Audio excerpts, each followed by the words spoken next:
Welcome to Smart Women Talk. This is your host, Katana Abbott. I'm a midlife millionaire coach and a certified financial planner, and I search the world for smart women and a few good men, including best-selling authors and thought leaders who are on that leading edge.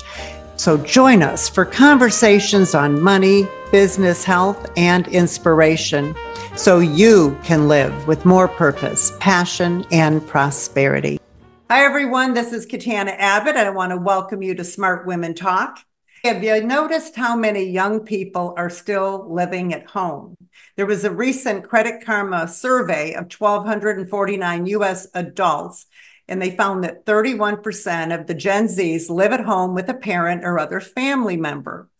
And one of the many reasons is it's not only difficult to get a high-paying job in today's market for a lot of these young people, but they have been hit with a perfect storm of high rents, high interest rates, high mortgage rates, and home prices. And of course, there's always student debt ever since the COVID-19 pandemic. Maybe you remember a time when you were hit with a credit card bill that just wouldn't go down no matter what you did. Talking about digging out of debt, I'm really excited because we're going to be talking with Howard Dvorkin, CPA and two-time author of Credit Hell, How to Dig Out of Debt. And his second book is Power Up, Taking Charge of Your Financial Destiny. Today, we're going to help you with some simple tech tips to take charge of your credit card and improve your credit score. And we're also going to talk about bankruptcy. He's got some great tips on which might be your best option. Howard, I'm so excited to have you here today. And I know it's a tough topic we have, but hey, you've got some solutions, and I'm thrilled to have you here. Thank you so much for having me, Katana. And it's an honor and a pleasure to meet you and learn about your business and certainly help your viewership out as much as I possibly can. It's interesting. Debt has really changed over the course of the last 30 years and maybe 40 years when debt really wasn't something that somebody wanted to accumulate. Life happens, and frankly, debt accumulated. But when we were growing up, debt was a bad word. It was a four-letter word. It actually is a four-letter word. But the reality is, nobody wanted to be in debt, and certainly nobody wanted to file bankruptcy. As our lives changed and evolution came, debt is embraced into the fabric of our society.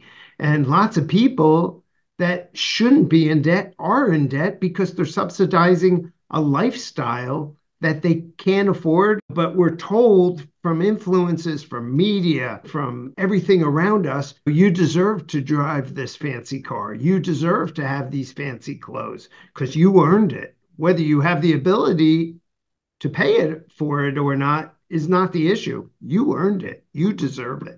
And that's something that needs to change. And certainly your viewership should know a new phenomenon that we see, and I'm sure it's happening, is that when I first started in the debt business, the debt relief business, and I've had some iterations over the years at different companies and different organizations, but always starting out my own, and I've been self-employed for probably 35 years now. The reality is what you didn't see a lot of is seniors, people that are heading towards retirement in debt, and people in retirement carrying credit card balances.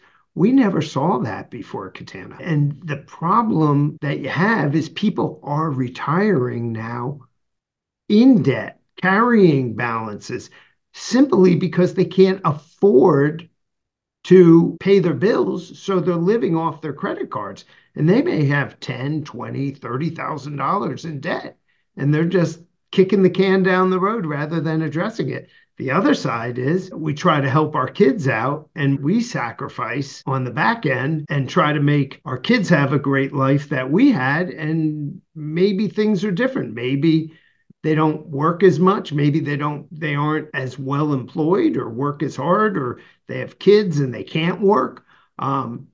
So it's challenging right now for, I would say, the baby boomers or post-baby boomers. And debt is a nasty thing, and you don't want to be in debt, and you don't want your kids to be in debt, but there are ways to get out of debt, which we'll talk about. So you mentioned this idea, the peer pressure. I think whether you're a Gen X or a Gen Z, the young people, or baby boomer, there is pressure today to have a beautifully decorated home, to be driving a nice car, to wear nice clothes, to be able to take a trip. You think you deserve it because you work so hard, and people do work very hard. Do you think that a lot of the debt is something that is by choice, or do you think it's more because of the person is doing everything? Let me give you an example, because I just spoke with a woman. She went through a divorce, and she told me that she had gone through this divorce. She's a single mom, and she had to move across the country, and she had to get her home with only 10% down. So she's got the PMI, but she now has about a $30,000 credit card debt. And it's mainly from that move and having to fix the house up and get some furniture in that. And she also has, because the rates are so high, a $3,300 a month house payment. And she has a great job. She's saying she doesn't know where it all goes. And when she started sending me her bills, and she's in Florida, and there's a lot of high insurance and HOAs and all that with what's going on with the weather.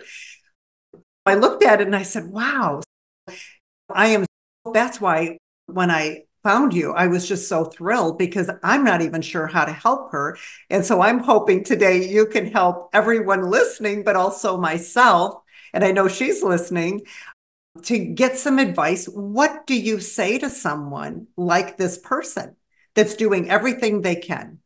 So the thing I would say is, first of all, to answer your very first question, was debt is situational, meaning people don't wake up in the morning and say, hey, I want to get myself into $10,000 worth of debt. It just happens. Whether you're sick, you lose your job for a little bit, you had to incur medical bills, or you had to buy something, or maybe just everyday expenses add up, and it's tempting when somebody says spend $1,000 and don't make payments for 6 months or a year, or simply you go to the grocery store and you put that $500 in groceries on your credit card, and when the payment comes, you don't give the credit card bill $500, you give them $50, and all of a sudden you're carrying a bill for a long time. uh, years in some cases. Do you know 50% of credit card users carry balances? And these balances are in excess of $1 trillion now. That's a huge amount. And the inflation in this country has not helped that situation. It just keeps going up. And if prices continually go up, it's just going to get worse and worse. And I can imagine within a couple years, maybe less than 5 years, that $1.1 trillion ends up to $1.5 trillion, which is incredible amount for consumers to handle. So debt's not going away. The example that you gave, that's situational. When you get divorced, you incur a lot of expenses, because typically you're doing okay when you're married and you have two incomes coming into the house. But all of a sudden you get divorced, and if you have kids, one spouse gets the kids and the responsibility, and yes, they get some child support, but all of a sudden your finances get blown away as a unit, because you have two households to support. And that gets to be expensive. Moving, you're going to Walmart, you're going to Target, you're buying a lot of stuff to fill up those new houses. And it's very challenging for a lot of people. There's a lot of reasons people get into debt.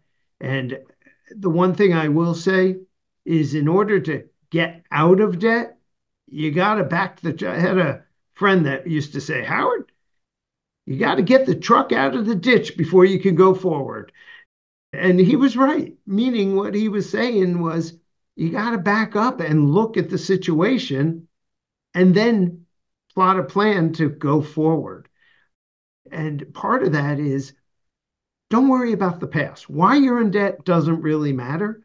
It's you got to look at your finances. You got to dig down, and on debt.com, my website, there's a lot of tools on there. And one of them is a household budgeting tool. And that is a very powerful thing. Nobody wants to do it. The last thing I would want to do is sit down at my kitchen table and do a household budget. But guess what? You should and you have to, regardless of your finances, whether you're in debt or not, you need to see where you are. Go through, look at your expenses, dig down, make sure when you're incurring those expenses on a monthly basis that they really need to be incurred. I guarantee if somebody goes through, if I personally go through your budget, I could find at least 15% what I call fat in your budget that I could cut out of your budget and you won't notice it at all. It won't impact your life, but there's lots of stuff in those budgets that people incur that they don't necessarily need to, and take that extra money and put it towards your bills. Yeah, and that is interesting because a lot of us get memberships that we're not even aware we're paying on. What are some of the things that you've noticed that would be considered like fat? A lot of the expenses that we see are territorial sometimes, meaning your expenses are going to be different if you're in Michigan versus if you're in Florida or things like that. But memberships, gym memberships are a big one. Everybody has the right intention to stay healthy, which is great. But if you don't use it, guess what? You shouldn't be paying for it. Insurance. There's tons of insurances that we are all sold that we don't need. Car insurance that has stacking if you have multiple cars. And realistically, do you need $2 million liability when you can easily get away with $1 million or $500,000? That all adds up.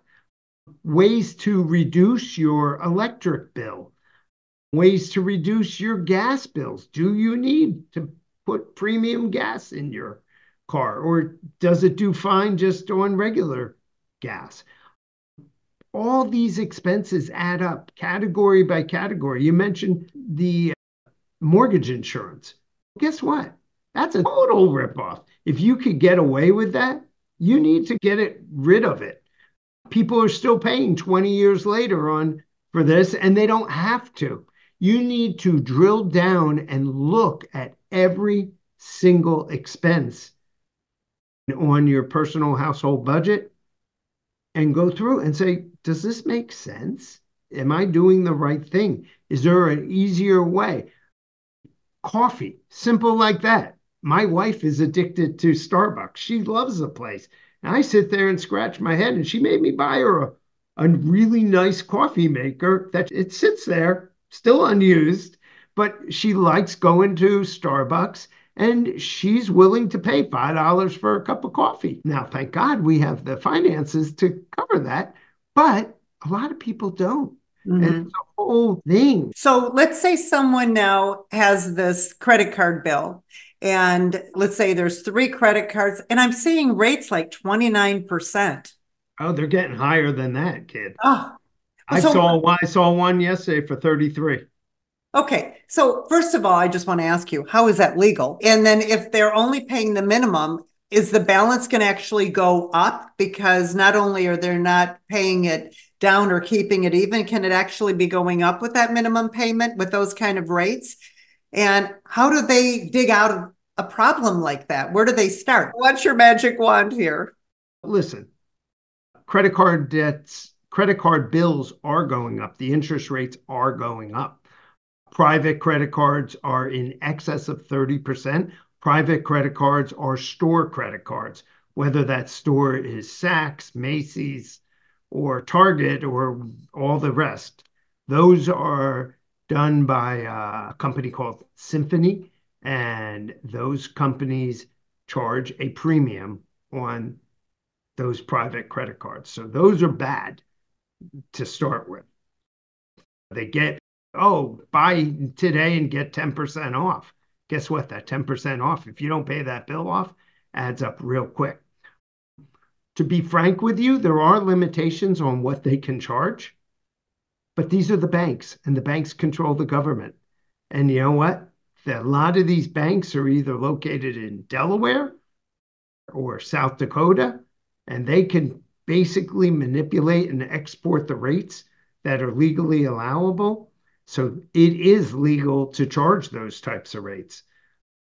Buyer beware. With regards to getting out of debt or the building up of does the balance increase, typically, and I'm not saying in this case, but typically the minimum payments are 75% of your minimum payment goes towards covering the interest, and 25% goes towards paying down the principal.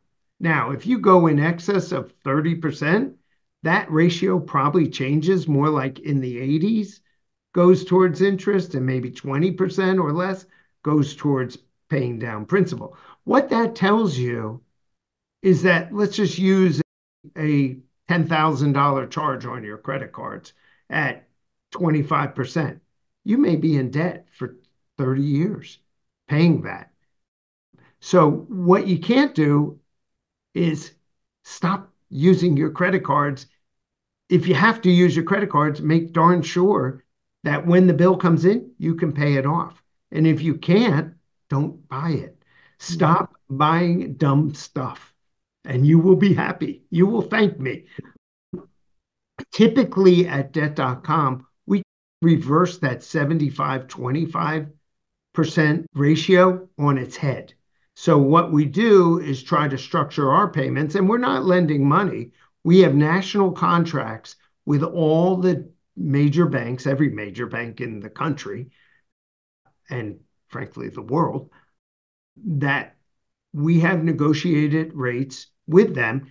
And instead of paying 75% of your minimum payment towards interest, we try to put that 75% towards principal, thus reducing your amount. And maybe you're going to pay 25% of your minimum payment in interest. But a lot of the times, because of the relationships we have, our clients don't pay any interest. The banks just want their money back any which way we can get it to them. So they'll waive the interest in a lot of cases. It depends on which plan that's good for you. We have theory, and I guess a philosophy of not what's right for us, the company, it's what's right for the client.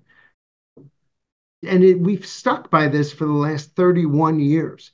We always try to do what's right for a client, not what's right for our company. Because we know people aren't stupid. And if we are greedy and we do what's right for us and not what's right for them, they're going to leave.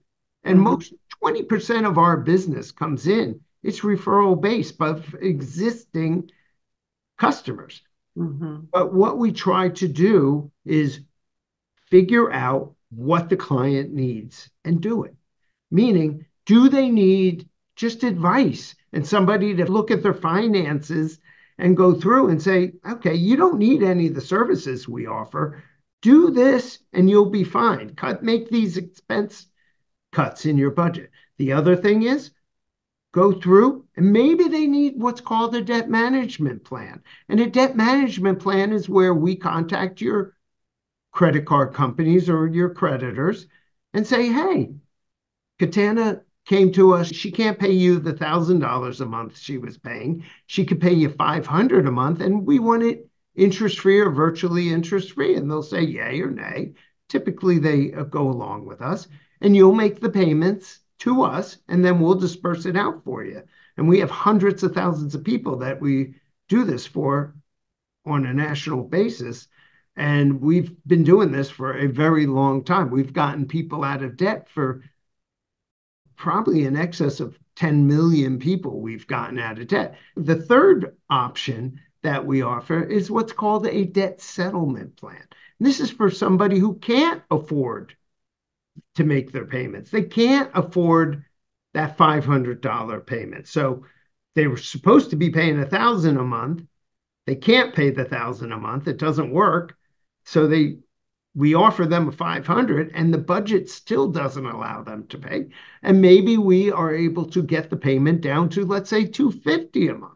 But it's a very significant program and it sounds great. I only have to pay, half of what or a third or whatever of what I owe.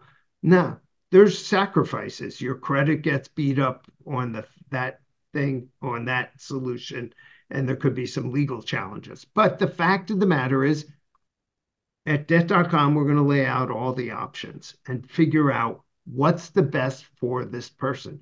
Do they care about their credit? A lot of people that go in to a settlement plan already has defective credit. They already have it. They screwed up. They just need to get back on their feet.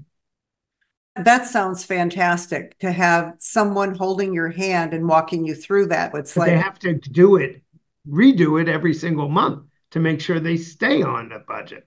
Sticking to it is so important. You mentioned credit score. So one of the young ladies I talked to has a large credit card and then had two smaller ones. She closed both of the smaller cards and she had always had a credit score of 800, 850, and her credit score dropped 100 points because she said it was something to do with her amount of credit available now had reduced so much, and she's devastated because she's always been so proud of her credit score. What advice can you give us? How do we fix or keep our credit score? So it's interesting. I had this conversation last night with somebody that's very near and dear to my heart. And she was upset. She goes, my credit score used to be in the 800s, which was perfect credit. And she goes, I don't carry a balance, and my credit score, because I don't utilize credit, dropped. And she was very upset. And she's like, what can you do? I said, nothing. I said, whether your credit score is 800 or 850 or 750 or 725, doesn't really matter because you're not getting a mortgage. And she's probably in her late 60s. And I said, unless you're going out and getting a mortgage, you don't have to worry about it. It doesn't matter. If you're getting a car, they're going to sell you a car. Don't worry about it. The fact of the matter is your credit score is built on a couple different scenarios, or it's basically built on a couple different, it looks at parameters. One is credit utilization. If you have credit cards that give you a $10,000 line and you don't use that line, that's one issue, utilization. If you use that line, if they gave you a $10,000 line and you have $9,999 on it, that's full utilization. That'll go against you. If you have none, it doesn't help you either. If you have a poor credit history, or any credit history, meaning of payments, if you made a couple payments late or defaulted, that's going to go against you also. So there's history, there's utilization, there's overall debt out there. If you have a lot of debt out there, that's going to hurt you. If you don't have a lot of debt out there, they have nothing to judge you by. So that's going to hurt you. So there's probably two others that escapes me right now. But the fact of the matter is, if you pay your credit cards on time and you pay off your balances, you're far better off. There's very little difference in my mind, and I've been doing this for a long time, between a 750 credit score and an 850 credit score. Where you get into trouble is below 700. If you're in the 600s or even the 500s, which people do, that shows credit stress, that shows irresponsibility, it shows a lot of different things. So you don't want to go near that, but don't worry. If you're older, that also has an impact on your credit because you're not working, and sometimes they pull in income requirements. So that could also hurt you. We covered all these different areas, but one thing we never touched, and I don't know if your debt.com even touches that, when is it appropriate to go into bankruptcy? Or do you have some tips about that as well? We talked about getting out of debt, and there's really 5 ways to do it. One method is the ostrich method, where you stick your head in the sand and hope that things turn out okay. That's not a good strategy. The second thing is you can go through and look at your budget and educate yourself and figure out the plan where you need to move forward. You also should talk to somebody who specializes in debt. And it's not necessarily your lawyer, it's not necessarily your accountant, because they're not trained. As a CPA, I know lots of other CPAs, not a clue what to do with consumer debt. Find somebody who's good to talk to and get advice from. And by the way, if they tried to charge you up front for that advice, run the other way. The other thing is you can go into what's called a debt management plan, which we talked about, which you pay over the course of 3 to 4 years, and you're out of debt and you pay your debt off in full and your credit is still maintained. Or you could do a debt settlement plan, which has its own traps, or we could do bankruptcy. Okay. And bankruptcy is a little different, and it shouldn't be your first choice. It should be your last choice. And that's out of desperation. And the reason why people talk about bankruptcy is because they're not knowledgeable about bankruptcy. That should be your last alternative to getting out of debt. So there's 5 ways to get out of debt. One of them is not a way, or you could keep doing what you're doing, which is being on the hamster wheel and paying off your minimum payments. Bankruptcy should be your last alternative to get out of debt. Certainly, it is useful when you're up against the wall. It provides protections, but now since 2005 or 2006, when it went into effect, bankruptcy has its own pitfalls, where it used to be you could file bankruptcy and all your debts go away magically. And there's damage on your credit report, clearly. Nobody will touch you for a while until you get through the process. But there's also educational requirements where yours truly had something to do with that, because there are alternatives. And somebody filing bankruptcy in the United States is required to go through an educational course on alternatives of bankruptcy, and then a post bankruptcy education process where they learn how to not get themselves in trouble again, because a lot of people that file bankruptcy they're good for a couple of years and then refile. So my thoughts were in lobbying to get that law changed and put into the bankruptcy law was to educate people. But the fact of the matter is it should be your last alternative for doing that. And you have to go to a qualified attorney, hopefully. Paralegals can do it, but there's an expense. And the law changed, Katana, where, as I said before, you used to go through and you could just file bankruptcy and you're done. Now you have to not only take those educational courses, which frankly are somewhat complicated at times. And then the second thing is, depending on where you fall, you have to pay back a portion of your debt. Meaning, if you have $50,000 worth of debt, maybe you have to pay back by a formula.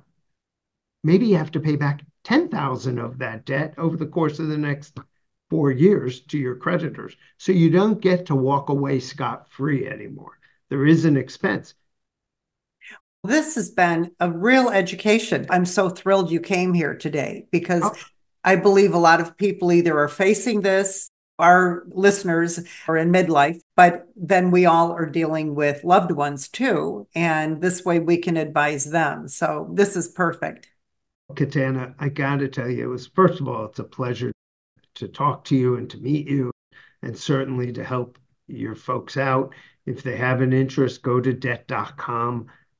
It's an incredibly helpful website. They could do budgeting. They can learn all about credit. Whatever they ever want to learn about credit, it's there. But more importantly, certainly, whether it's your debt or your offspring's debt or your friend's debt, there is a solution to get out of debt. And that's what Debt.com has done for the last decade or more. So go through, and whether you deal with Debt.com or not, make sure you're dealing with a very reputable company who has been around for years, who doesn't charge you upfront for advice, but certainly understand you're not alone. And we're seeing, as I said, we're seeing a lot of people heading towards retirement that are in debt, and they want to do their best efforts to eliminate their debt before they stop working, because they don't want to be on a fixed budget